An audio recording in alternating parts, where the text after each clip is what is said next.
Lazare signifie Dieu a secouru. Je voulais dire quelque chose. La chose que je voulais partager, ça a toujours été omniprésent depuis pas mal d'années. Et je voyais régulièrement les gens en train de se plaindre, de pleurer. Lorsque les gens priaient, j'étais à côté. Ils se plaignaient beaucoup. Lorsque je traversais des moments difficiles, je me posais aussi la même question. Et pendant ces parcours, Dieu m'a inspiré, Dieu m'a donné la réponse. Et je voulais partager ça avec vous. Est-ce que tu peux acclamer le Seigneur? Chez Brahimi Deglat. Bien-aimé, le silence de Dieu ne veut pas dire qu'il est absent. Yes, yes. Lorsque Dieu il est dans le silence, cela ne veut pas dire qu'il est absent. Yo. Amen. Entre la promesse et l'accomplissement, au milieu, il y a un vide. Lorsque Dieu te promet quelque chose, pour que tu arrives jusqu'à l'accomplissement, il y a un vide au milieu. Lorsque Dieu te promet quelque chose, lorsque Dieu te donne une promesse, il ne plie dans la promesse. Il part tout de suite dans ton futur pour préparer quelque chose d'extraordinaire. Dieu t'a promis un bon mariage, il le plie dans la promesse. Il part dans ton futur afin de te préparer quelque chose de meilleur. Dis Amen. C'est l'étape à laquelle que tu traverses. Tu es entre la promesse et l'accomplissement. Tu es au milieu. Tu sens comme si Dieu t'a abandonné. Et je voulais parler pendant quelques minutes de quelque chose de très merveilleux. Bien aimé, la promesse que Jésus a faite, il dit, je pars au ciel afin de vous préparer une place. Jésus ne nous a pas laissés ici pour vivre comme tout le monde ou pour faire n'importe quoi. Non. Lorsque tu as la promesse de Dieu, il y a des interdits. Malheureusement, lorsque Dieu nous promet quelque chose, il ne nous donne pas de détails.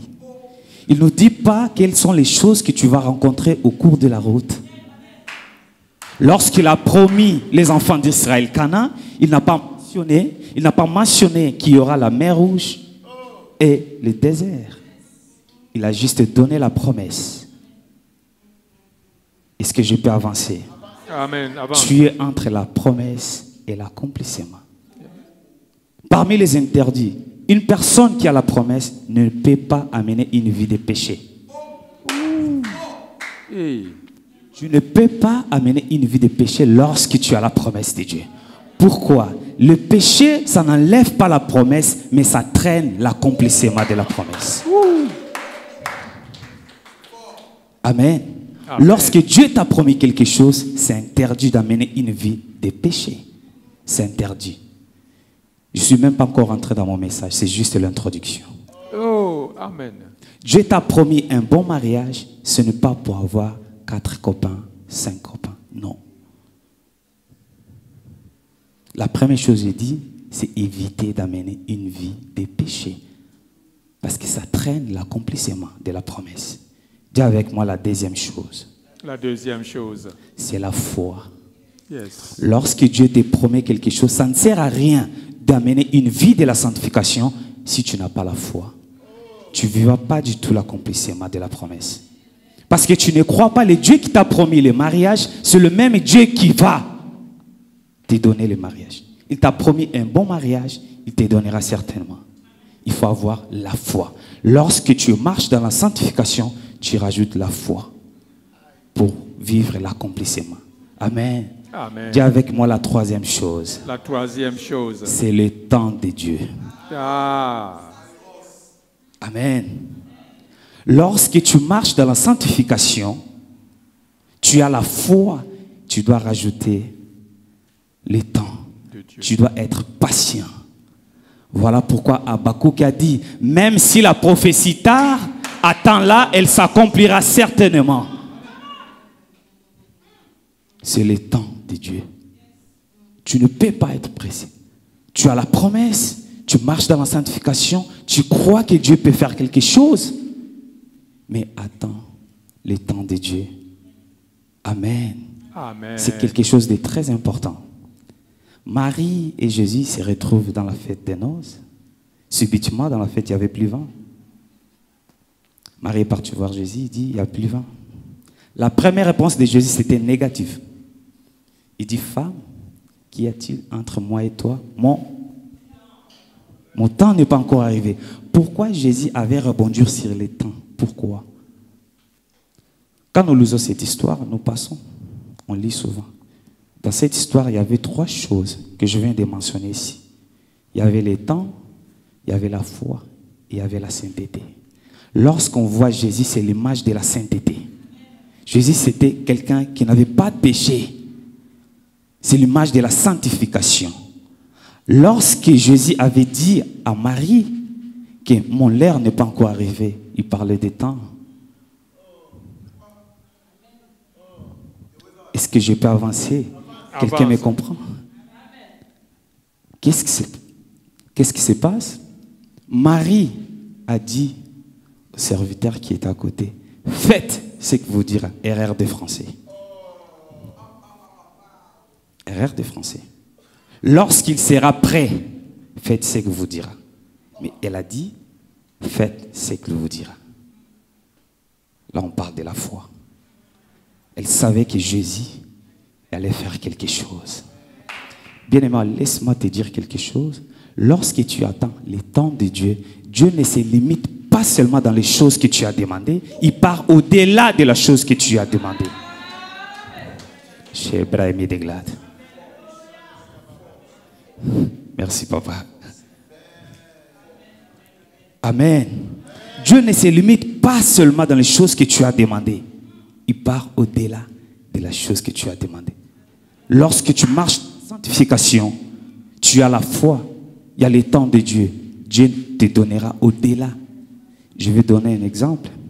Pour les gens qui ont des enfants ici, si le matin, ton enfant, nous tous on sait, le matin, on prend un petit déj et ton enfant te demande des bonbons et des biscuits. Tu le donnes.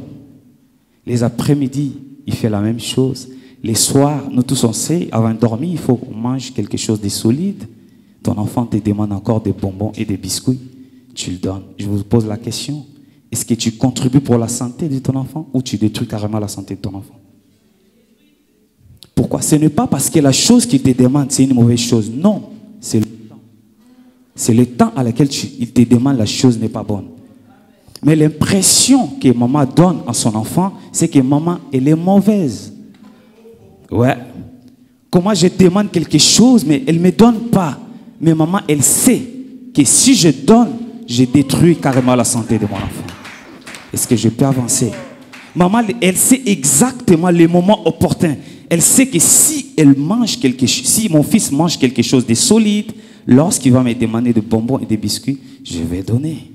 Parce que c'est le bon moment. Voilà pourquoi la Bible dit Dieu fait chaque chose bonne à son temps. Est-ce que je peux avancer? Si tu es là, balance-le-moi ta main. Bien-aimé, entre la promesse et l'accomplissement, il y a des interdits. Très souvent, on attend la promesse, on regarde en face de nous, il y a quelqu'un qui émerge, il y a quelqu'un qui avance. Tu dis non, tiens, je vais faire comme lui. Dieu avec moi, copier Ezamabé. Reste là, tu ne peux pas copier, tu as la promesse de Dieu. Mais bizarrement, on se retrouve seulement avec des gens qui avancent dans la vie, qui font des choses. Et tu es là, rien ne marche. Rien ne marche, tu n'as personne. Tu dis non, je vais faire comme lui. Mais tu ne sais pas. Mbongone et Utawapi. Tu veux copier cette personne. Pourquoi? Reste là. Abakou qui a dit, tiens à ma poste. Reste là, reste là. Bouge pas. Voilà pourquoi dans la vidéo précédente, j'ai parlé du paralytique qui a fait 38 ans au bord de la piscine de Bethesda. Lorsque Jésus arrive, elle dit, j'ai personne pour me jeter dans l'eau. Pourquoi? Parce qu'il voyait régulièrement les gens qui se jetaient dans l'eau ou les gens qui venaient avec leurs frères pour jeter dans l'eau. Dans sa tête, il voyait régulièrement ça. Très souvent, on a l'habitude de copier. Pourquoi? Parce que lorsque nos choses n'avancent pas, on a l'impression, on veut faire comme les autres. C'est ça qu'on voit régulièrement. Je peux avancer. Lorsque Jésus arrive, dans la tête de ce paralytique, il dit que Jésus va les jeter dans l'eau. Lorsque une créature voit son créateur, ce n'est plus la même chose. Tu Tu ne peux pas attendre les temps de Dieu et tu vis la même chose. Jamais. Dieu donne souvent au-delà de ce que tu as demandé. Dieu a dit à Salomon, demande-moi tout ce que tu veux. Salomon a demandé la sagesse. Mais vous verrez la suite qu'au-delà de l'intelligence et la sagesse, Dieu a rajouté la richesse.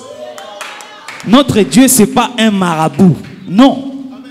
Ce n'est pas un sorcier. Il ne se limite pas seulement dans les choses que tu as demandées. Il part au-delà de ce que tu as demandé. Il part souvent au-delà de ce que tu as demandé. Amen. Amen. Le paralytique, pour lui, il voulait que Jésus le prenne et le jette dans l'eau. Non. C'était les kairos. Oh, kairos. Bien-aimé, le temps de Dieu, lorsque le temps de Dieu arrive, ce n'est plus à toi de travailler. C'est Dieu qui travaille à la place de l'homme. Bien-aimé, tu es là, il y a quelque chose de costaud qui va t'arriver. Il y a quelque chose d'extraordinaire qui va t'arriver. Tu ne sortiras pas d'ici tel que tu es venu. Il y a quelque chose de bizarre, de grand. Lorsque tu vois 1500 euros dans ton compte à la fin du mois, c'est quelque chose de normal. C'est ça que tu reçois à la fin du mois. Mais lorsque tu vois 45 000 euros, tu appelles ton banquier tout de suite. Je ne comprends pas qu'est-ce qui se passe. Alors ton banquier te dit, moi aussi je ne sais pas. Dis avec moi la chose extraordinaire. Est-ce que je peux bénir quelqu'un? Amen. Est-ce qu'on peut avancer? Amen. Bien aimé, c'est quelque chose de costaud, de grand qui va t'arriver. Tu ne peux pas attendre le temps de Dieu et vivre la même chose. Jamais. Dieu donne au-delà de ce qu'on a demandé.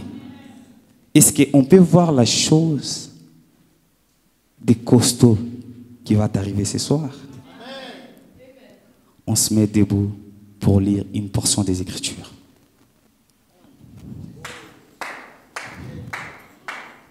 Mon amour, est-ce que tu peux lire pour nous Jean 11? Oui.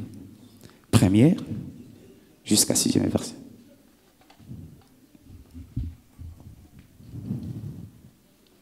Amen, amen. Je lis la parole de Dieu au nom de Jésus. Nous sommes dans le livre de Jean, chapitre 1. Non, chapitre 11, verset 1er. Verset 1er. Il y avait un homme malade, Lazare, de Béthanie, village de Marie et de Marthe, sa sœur. Verset 2. C'était cette Marie qui oignit de parfum le Seigneur et qui lui essuya les pieds avec ses cheveux, et c'était son frère Lazare qui était malade. Verset 3. Les sœurs envoyèrent dire à Jésus, « Seigneur, voici celui que tu aimes est malade. » Verset 4. Après avoir entendu cela, Jésus dit, « Cette maladie n'est pas à la mort. » C'est verset 6. 4. On avance jusqu'à 6, après on saute.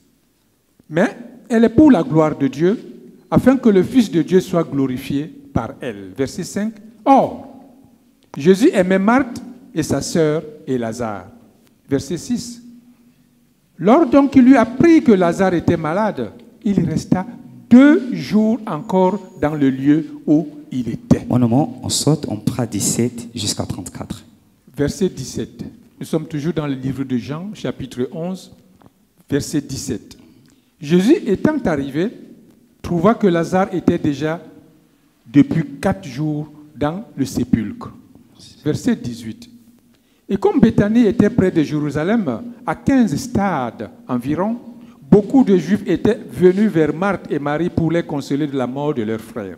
Verset 20. Lorsque Marthe apprit que Jésus était arrivé, elle alla au-devant de lui, tandis que Marie se tenait à la maison.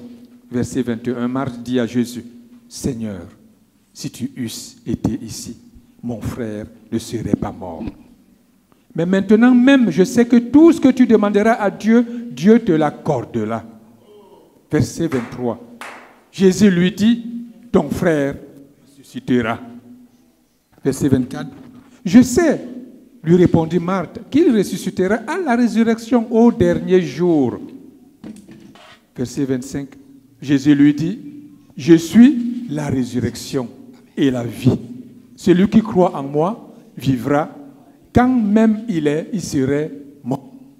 Verset 26. Et quiconque vit et croit en moi ne mourra jamais. Crois-tu cela? Elle lui dit, oui, Seigneur, je crois que tu es le Christ, le Fils de Dieu, qui devait venir dans le monde. Verset 28. Ayant ainsi parlé, elle s'en alla, puis elle appela secrètement Marie, sa sœur. Le maître est ici et il demande. Verset 29. Dès que Marie eut entendu, elle se leva promptement et alla vers lui, car Jésus n'était pas encore entré dans le village, mais il était dans le lieu où Marthe l'avait rencontré. Verset 31. Les Juifs qui étaient avec Marie dans la maison et qui la consolaient, se levaient promptement et sortirent, la suivirent, disant, il va au sépulcre pour y pleurer. Verset 31. Lorsque Marthe fut arrivée là où était Jésus et qu'elle le vit, elle tomba à ses pieds et lui dit, Seigneur, si tu eusses été ici, mon frère ne serait pas mort. Verset 33. Jésus, la voyant, elle et les Juifs qui étaient venus avec elle, frémit en son esprit et fut tout ému. Et il dit, où l'avez-vous mis? Seigneur, lui répondirent, viens et vois. Est-ce qu'on peut acclamer la parole du Seigneur? Amen. Prenez place. Là, on nous parle de Lazare. On ne parle plus de l'homme de 38 ans. On parle de Lazare. Ça veut dire que ta maladie, c'est bien, c'est plus que Lazare. Tu es malade, mais tu crois qu'il y aura la guérison. Mais on parle de Lazare qui était mort. Bien-aimé, permettez-moi, je vais sauter pour gagner temps. Lazare. Lazare signifie Dieu a secouru. Quand on parle de Béthanie, ça veut dire affligé. On parle de Lazare qui était malade et mort. Merci, papa. Bien-aimé, lorsqu'on a dit à Jésus que Lazare est malade, ils ont dit, ton ami, la personne que tu aimes est malade. Cette histoire, tu l'as entendue 1 million de fois. Peut-être qu'aujourd'hui, Dieu va te parler d'une autre façon. Ton ami, la personne que tu aimes est malade. Alors que Salomon a dit, on reconnaît un vrai ami dans les moments difficiles. Amen. Amen. Dans les moments difficiles. Bien-aimé, Jésus a dit que cette maladie ne l'amènera pas à la mort. Mais dans l'histoire, on a vu que Lazare était mort. Mais ce n'était pas la réponse de Jésus. Cette maladie ne l'amènera pas à la mort. Mais Lazare est mort. Bien-aimé, si on nous dit qu'à Bobigny, il y a un pasteur qui guérit les malades, les paralytiques, les diabétiques, toutes ces choses, et on nous dit à Pantin, il y a le prophète Dieudonné qui ressuscite les morts, nous tous on va aller où? Même si à mon frère qui est malade, qui est parti de l'autre côté, je ne veux pas. Je ne vais pas aller là-bas. Je vais voir les morts en train de ressusciter. Parce que ce n'est pas la même chose. Ce n'est pas la même chose. Ce n'est pas le même miracle. Quand on parle de la mort, ça tire l'attention des gens. J'ai compris que Jésus voulait tout simplement faire quelque chose d'extraordinaire. C'est la chose qui va t'arriver ce soir. Tu ne crois pas? C'est la chose qui va t'arriver ce soir. Amen. Jésus voulait tout simplement faire quelque chose de merveilleux. Quelque chose inhabituel.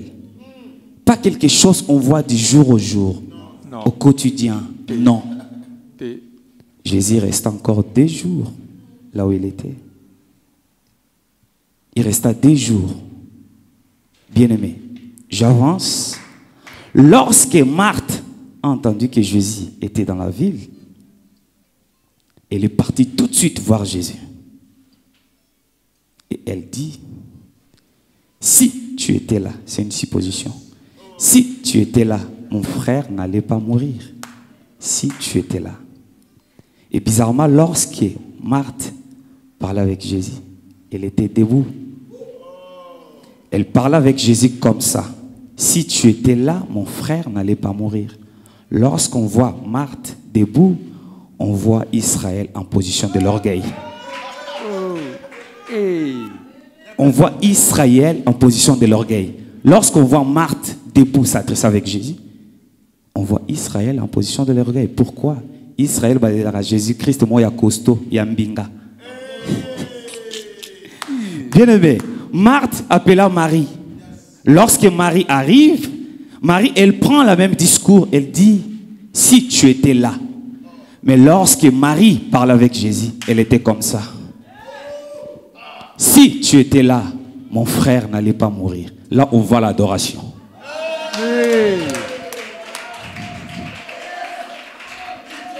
Est-ce qu'on peut avancer? Lorsqu'on voit Marie à genoux, on voit l'adoration.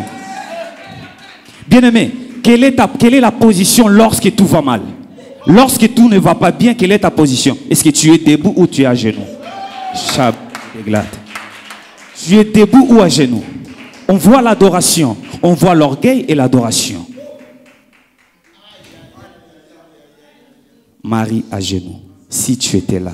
Et vous verrez dans l'histoire que Jésus était choqué. Mais comment expliquer ça? Le même discours, deux femmes, même discours, mais positions différentes. Même discours. Si tu étais là, mon frère n'allait pas mourir. Mais Jésus était plus choqué lorsque Marie parlait. Ce n'était pas le discours, mais c'était la position. On voit l'adoration. Ton problème doit adorer Dieu. Amen. Ta maladie doit adorer Dieu. Lorsque tout va mal, adore Dieu. Amen. Adore Dieu. Marie voulait simplement dire que c'est toi qui as la possibilité. C'est toi qui as la clé. Si tu étais là, mon frère n'allait pas mourir. Bien-aimé, Jésus est arrivé le 4e jour. Jésus arrive le 4e jour. Je pose la question. Quand une personne meurt, le corps commence à se décomposer après combien de temps? Le 3e jour. Imaginez-vous, même le jour de la composition des corps, Jésus ne vient pas. Mais il vient le 4e jour.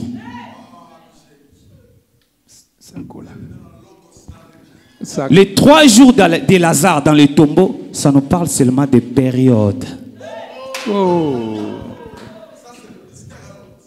On parle des périodes. Les 3 jours dans le tombeau de Lazare nous parlent simplement des périodes. Quelles sont ces périodes? On voit la loi, les psaumes et les prophètes.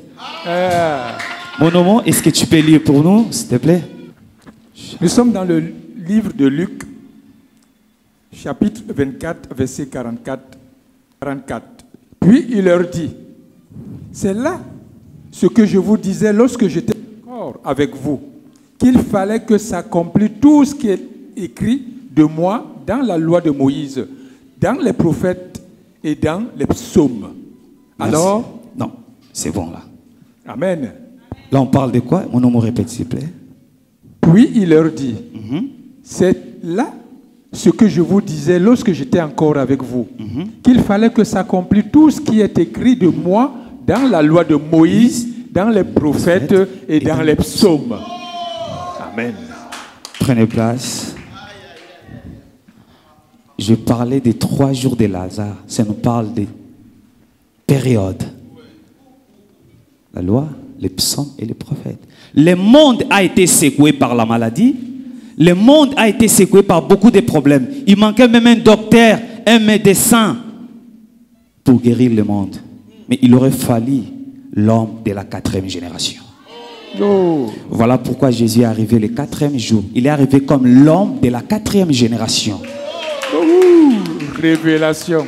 Il est arrivé comme l'homme de la 4e génération pour abolir la condamnation qui a été faite dans la première génération, la 2e, la 3e et la 4e génération.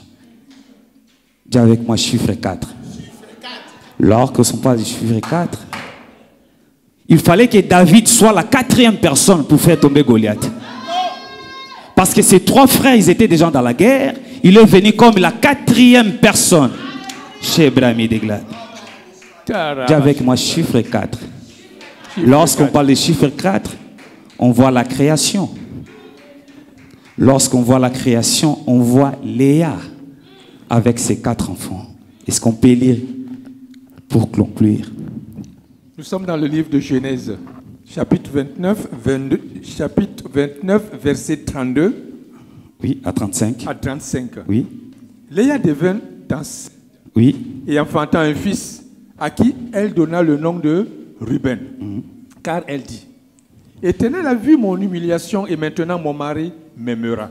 c'est bon. Amen. Elle dit, non, reste là, papa. Elle dit, l'Éternel a vu. L'Éternel a vu. Lorsque tu es entre la promesse et l'accomplissement, Dieu veut te voir. Dieu a besoin de te voir où? Dans sa présence. Amen. Je bénis Dieu parce que c'est l'endroit où tu es dans la présence de Dieu. Voilà pourquoi quand elle a eu son premier enfant, elle a dit, l'Éternel a vu. On descend, on prend. Verset 33. Voilà. Elle devint encore enceinte Elle devait encore et enceinte. enfanta un fils et elle dit, l'Éternel a entendu. L'Éternel a entendu. Lorsque tu es dans la présence de Dieu, L'Éternel a... l'Éternel va te voir et va t'entendre. Amen. Chez Bra et de l'autre. Il ne va pas se limiter pour te voir, mais il va t'entendre. Il va t'entendre. Lorsqu'on voit le deuxième enfant de Léa, on voit Anne. Lorsqu'elle cherchait Samuel, elle cherchait où? Dans les temples. Et l'Éternel a vu Anne. Amen. Il a entendu chez Bra et de l'autre. On descend. Verset 34, on l'a déjà lu. Elle devint encore enceinte, on a dit, et enfanta un fils. Elle dit, pour cette fois, mon mari s'attachera à moi. Pour cette fois, mon mari s'attachera à moi. Pour cette fois, mon mari s'attachera à moi. Là, on parle de Lévi. On parle de la sacerdoce. Je ne vais pas toucher là-bas. Il y aura deuxième édition. Je vais parler spécialement de Lévi. On parlait de la sacerdoce. Maintenant, on descend. Car je lui ai enfanté 3 fils. C'est pourquoi on lui donna le nom de Lévi. Verset 35. Elle devint encore enceinte. Et elle enfanta un fils et elle dit, cette fois, je louerai L'Éternel. l'Éternel. La mort de Lazare, c'était pour glorifier l'Éternel. Amen. Bien-aimé, lorsque tout va mal, glorifie l'Éternel. Amen. Lorsque tout va mal, lorsque ton mari t'abandonne, ta femme t'abandonne, tu as plus de travail, pas d'enfant, adore Dieu. Amen. Adore Dieu. Que l'Éternel vous bénisse. Amen.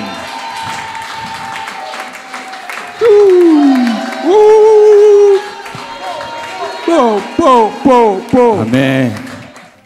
Lazare signifie Dieu a